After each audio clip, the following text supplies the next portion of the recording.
Je suis la résurrection et la vie. Celui qui croit en moi vivra,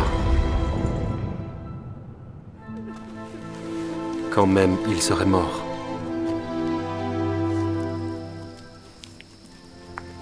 Or, la vie éternelle, c'est qu'ils te connaissent, toi, le seul vrai Dieu, et celui que tu as envoyé, Jésus-Christ.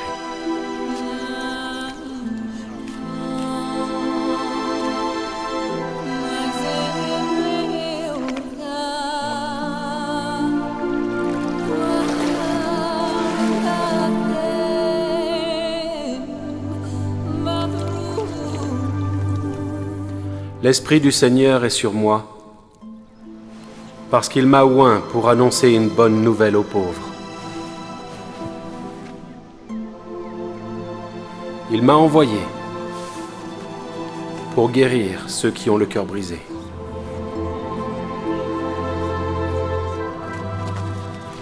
pour proclamer aux captifs la délivrance, pour renvoyer libres les opprimés.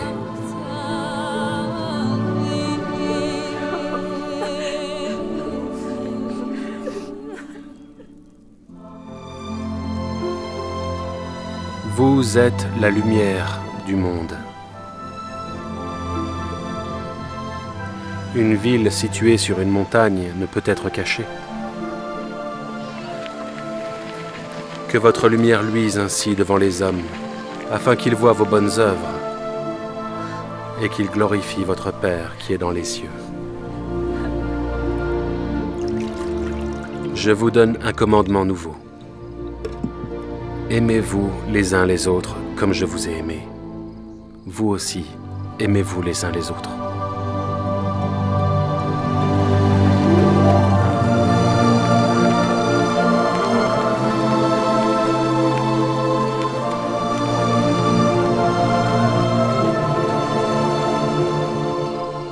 Père,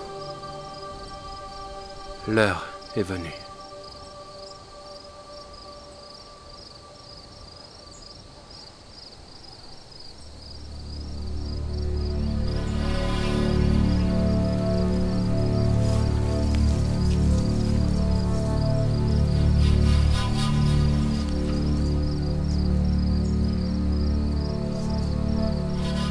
Abba.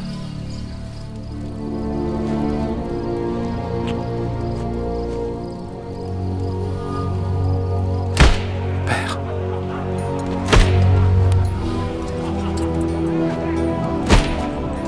Toutes choses te sont possibles.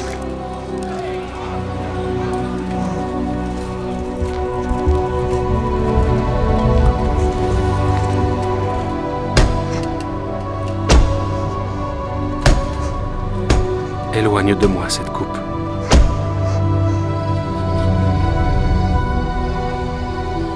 Toutefois, que ma volonté ne se fasse pas. Je remets mon esprit entre tes mains.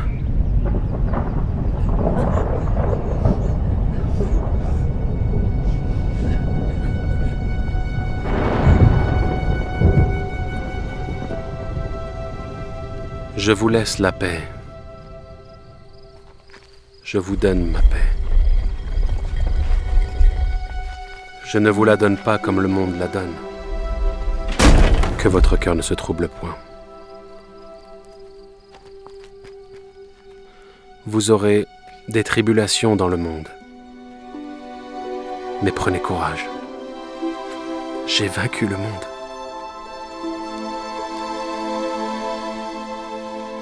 Car Dieu a tant aimé le monde qu'il a donné son Fils unique, afin que quiconque croit en lui ne périsse point, mais qu'il ait la vie éternelle.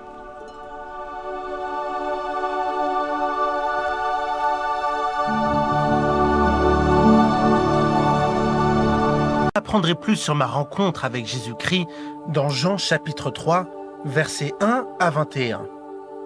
Qu'avez-vous appris de cette histoire? Comment pouvez-vous appliquer cette histoire à votre vie? Laissez-moi vous raconter certaines des choses que j'ai apprises de cette expérience, ce que Dieu m'a enseigné. J'étais perplexe à propos de cet homme nommé Jésus. Je savais qu'il était un docteur de Dieu, mais je devais en savoir plus sur sa personne. Jésus m'a dit que je devais naître de nouveau. Il m'a dit que je ne pouvais pas voir ni entrer dans le royaume de Dieu à moins que je ne sois né d'eau et d'esprit. Ces mots m'ont beaucoup troublé parce que je voulais faire partie du royaume de Dieu. Tout d'abord, je n'ai pas compris quand Jésus disait que le Fils de l'homme devait être élevé tout comme Moïse éleva le serpent. Dans le désert, Dieu laissa vivre les hommes qui avaient reconnu leur péché et regardé le serpent de bronze sur la perche. Ah! Mais lorsque j'ai vu Jésus élevé sur la croix, ces paroles ont à nouveau traversé mon esprit. Il faut de même que le Fils de l'homme soit élevé, afin que quiconque croit en lui ne périsse pas, mais ait la vie éternelle.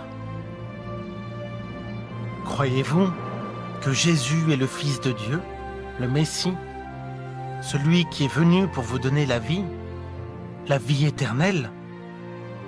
Dieu vous aime et veut que vous vous repentiez et que vous vous détourniez de vos péchés et demandiez à Jésus-Christ de vous sauver.